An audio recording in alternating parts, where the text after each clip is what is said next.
اب نوٹ کر لیجئے، یہ کتابیں اگر آپ پڑھنا چاہیں تو کتاب الملاحم میں پڑھیے، بدترین عذاب عربوں پر آیا کھڑا ہے، سروں پر تنا ہوا ہے، بدترین ایسی جنگ ہونی ہے الملحمۃ العظمیٰ،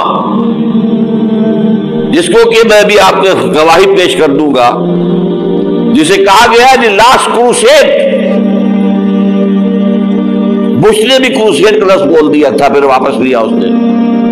نکل جاتی ہے جس کے منہ سے سچی بات مستی میں، فقیہ مصلحت بھی سے اور ہندے بادہ خار اچھا، کروسیڈ کہہ کر پھر واپس لیا۔ یہ کروسیڈ،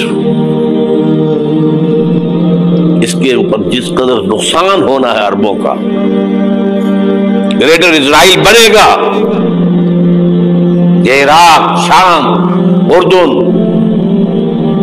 سعودی عرب کا کچھ شمالی علاقہ، ترکی کا جنوبی علاقہ، مصر کا صحرائے سینا، اور اس کے ساتھ ہی جو بہترین اس کا زرخیز ترین علاقہ ڈیلٹا آف نائل، یہ سب یہودیوں کے قبضے میں جائیں گے۔ اس کو حدیث میں کہا گیا الملحمۃ العظمیٰ۔ عیسائی 80 علم لے کر ہے مسلمانوں تم پر حملہ آور ہوں گے، اور ہر علم کے نیچے 12,000 فوج ہوگی، 9.5 لاکھ فوج۔ یہ نیٹو کی تیاری کس کے لیے ہو رہی ہے؟ جب USSR کا خاتمہ ہوا تو پوچھا گیا تھا نیٹو چیف سے، اب کس لیے؟ تمہارا وہ دشمن تو ختم ہو گیا، اب ہمیں اسلامک فنڈامنٹلزم سے نمٹنا ہے۔ وہ جانتے ہیں خطرہ یہی ہے، اب اسلام ابھر سکتا ہے، مسلمانوں کے سینوں کے اندر وہ آگ ہے، اوپر خاک اس طرح آ گیا ہے تو کہ اٹھانا بیٹھ رہی ہے، اندر تو انگارہ ہے، اوپر سے راکھ ہے، اس سے دھوکہ نہ کھا جانا ان کے دلوں کے اندر۔ اور بش نے کہا تھا مسلمان چاہتے ہیں کہ ہسپانیہ سے لے کر انڈونیشیا تک نظام خلافت قائم کریں، اور میں حیران ہوا تھا کہ اس کمبخت کو ہسپانیہ کا خیال کیسے آ گیا؟ ہمیں تو کبھی آتا ہی نہیں، ہم تو بھول گئے، وہ تو 500 برس پرانی بات ہے، جبکہ وہاں سے ہمیں نکال دیا گیا تھا۔ اگرچہ اقبال نے کہا تھا ہے ارض فلسطین پہ یہودی کا اگر حق، ہسپانیہ پر حق نہیں کیوں اہل عرب کا؟ ہسپانیہ میں تو 800 سال حکومت کی مسلمانوں نے، اور ابھی 500 برس ہی گزرے ہیں نا۔ یہودی تو ارض مقدس سے 2000 سال نکالے گئے، انہیں لا کے آباد کیا گیا، عربوں کے سینے میں خنجر پھونک دیا گیا۔ وہ چھوٹا سا ملک جو چاہتا کرتا، کوئی پوچھنے والا نہیں۔ امریکہ جیسے اپنے بیٹے کی حفاظت کرے ویسے کرتا اس کی۔ اور حضور نے فرمایا ہے وہ جنگ جب ہوگی تو ایک باپ کے اگر 100 بیٹے ہوں گے تو 99 ختم ہو جائیں گے، ایک بچے گا۔ یہ حدیث ہے صحیح۔ اور آپ نے فرمایا ویل للعرب من شر قد اقترب، عربوں کے لیے ہلاکت ہے، عربوں کے لیے بربادی ہے اس شر سے جو قریب آ چکی ہے۔ اور آج جس طرح انہوں نے ان کی تہذیب کو اختیار کر لیا ہے، دبئی جا کر دیکھیے، بدترین مغربی معاشرہ جو ہے وہ دبئی کے اندر ہم نے قائم کر کے دکھا دیا۔ اب سعودی عرب اس راستے پر بڑھ رہا ہے۔ اور اس کے بعد نمبر 2 پر جو ہے ہم پاکستانی ہیں، لیکن میں اس کے وہ پہلی بات جو کہہ رہا ہوں وہ تو یقینی ہے، اس میں تو احادیث صحیحہ موجود ہے۔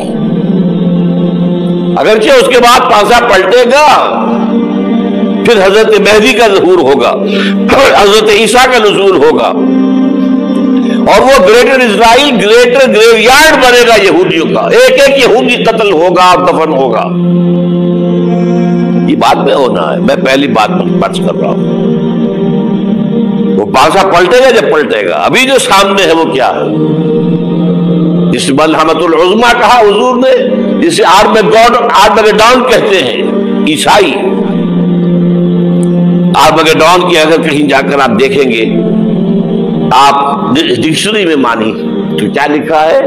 A very big war which will be fought between the forces of evil and good before the end of this world.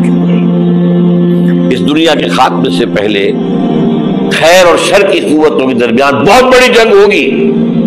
ارمجدون اسے کہتے ہیں عربی میں، اور آرمگیڈون اسے کہتے ہیں انگریزی کے اندر. اور یہ بائبل کی آخری کتاب کے اندر ہے، جو اس میں کہ مکاشفات یوحنا، ریویلیشنز آف سینٹ جان. یہ تو میں کہہ رہا ہوں یقین کے ساتھ، اور زیادہ دور نہیں آیا چاہتا. اس لیے کہ یہودیوں کا اور عیسائی جو کنزرویٹوز ہیں، نیو کنزرویٹوز، ان کا 5 نکاتی ایجنڈا ہے متفق علیہ، جس کے تحت کہ یہ جنگ صلیبی شروع کی گئی ہے. تو سن لیجئے آپ. آرمگیڈون نمبر 1، گریٹر اسرائیل قائم ہو جانا اس کے نتیجے میں نمبر 2، مسجد اقصی اور قبۃ الصغریٰ کو گرانا نمبر 3، وہاں 3rd ٹیمپل، وہ مسجد جو حضرت سلیمان نے بنائی تھی 1000 قبل مسیح میں، پھر برباد کی تھی نیبوکدنیزر نے، دوبارہ بنائی گئی، پھر دوبارہ ختم ہوئی 70 عیسوی تک گری پڑی. ان کا خانہ کعبہ گرا ہوا ہے 70 عیسوی سے لے کر آج تک. ایک دیوار ہے ویلنگ وال، جہاں جاتے ہیں، روتے ہیں، پیٹتے ہیں، ماتم کرتے ہیں، وہاں وہ بنے گا 3rd ٹیمپل. اور نمبر 4، اس میں لا کر رکھا جائے گا تخت حضرت داؤد کا. یہ تخت کہاں ہے اس وقت؟ یہ لندن شریف کے اندر جو ان کی پارلیمنٹ کا جو چرچ ہے، ویسٹ منسٹر ایبے، اس میں رکھا ہوا ہے. ایک پتھر تھا جس پر بٹھا کر حضرت داؤد کی تاج پوشی ہوئی، پھر حضرت سلیمان کی ہوئی، پھر وہ پتھر رکھ دیا گیا جب حضرت سلیمان نے بنایا ہیکل مسجد اقصی. وہاں رہا وہ. ہر بادشاہ جو تھا یہودی اسی کے اوپر بٹھا کر اس کی تاج پوشی ہوتی تھی.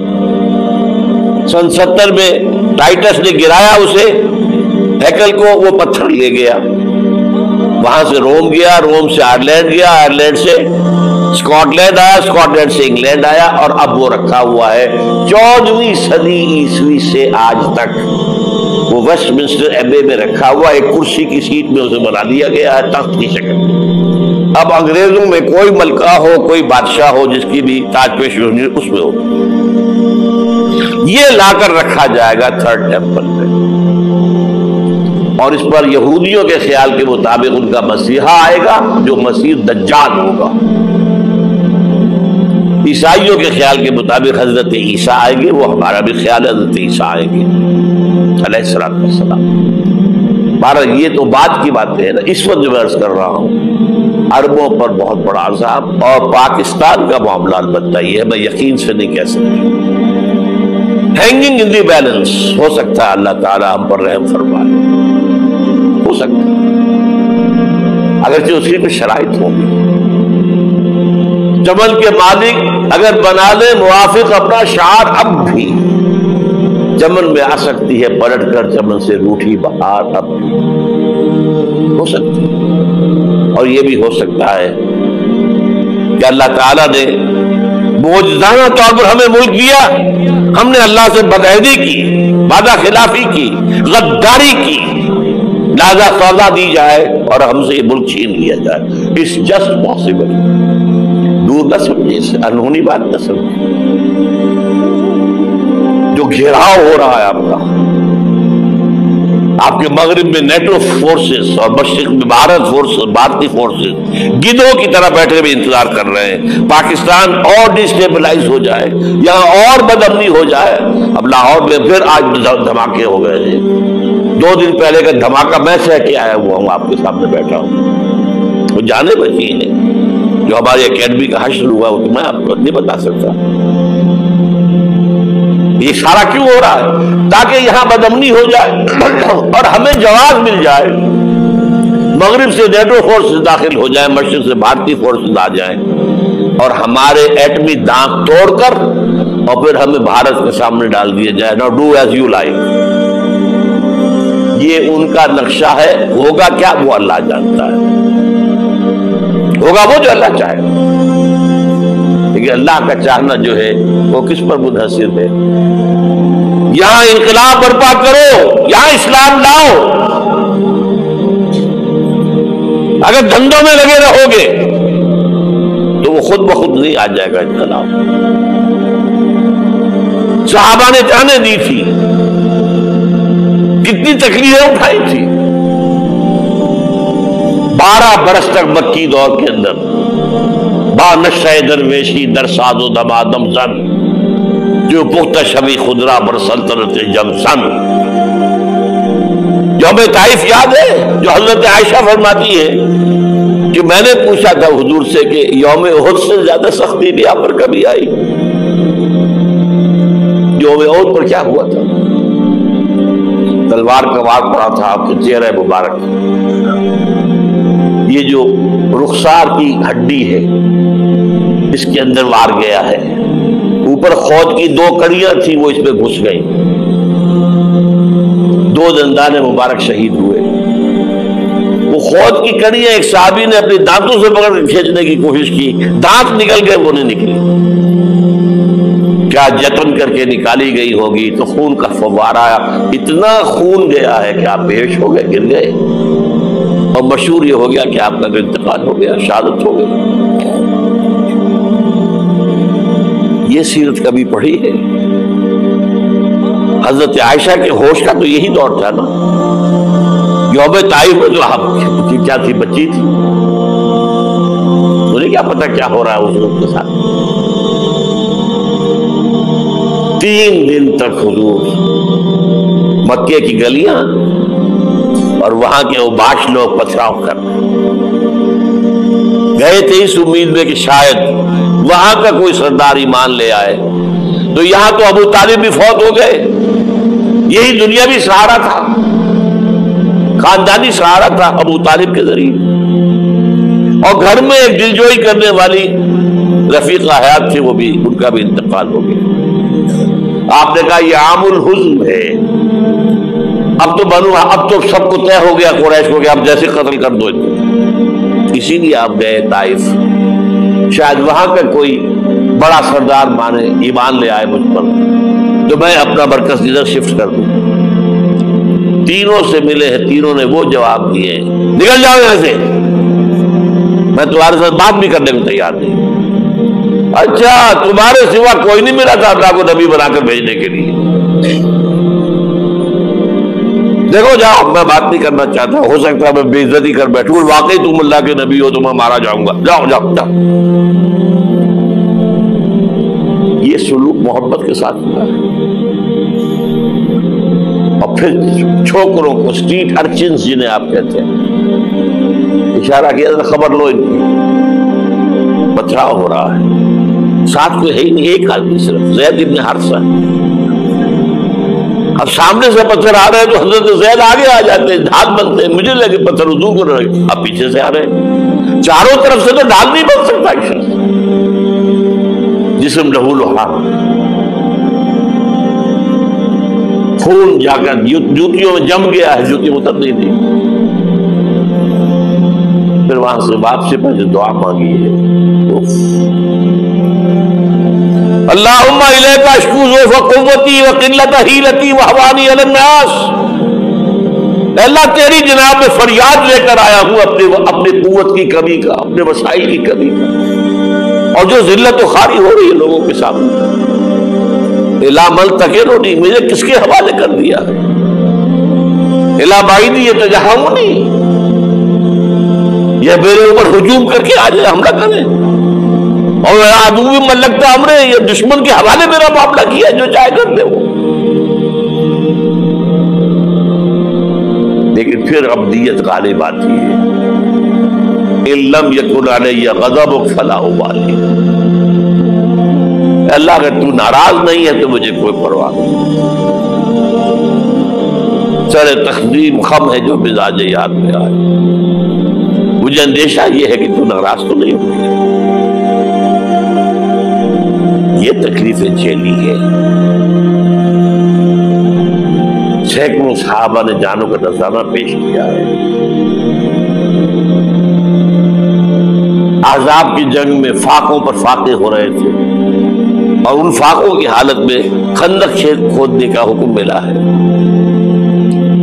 لوگوں کی کمریں دوہری ہو رہی ہیں. پتھر باندھے ہیں اپنے پیٹوں سے اپنے چادروں کے ساتھ کس کر کمر دوہری نہ ہو جائے. اور جب صحابہ کدالیں چلا رہے ہیں تو کیا کہہ رہے ہیں؟ نحن الذین بایعوا محمدا علی الجہاد ما بقینا ابدا اللہم لا عیش الا عیش الاخرہ.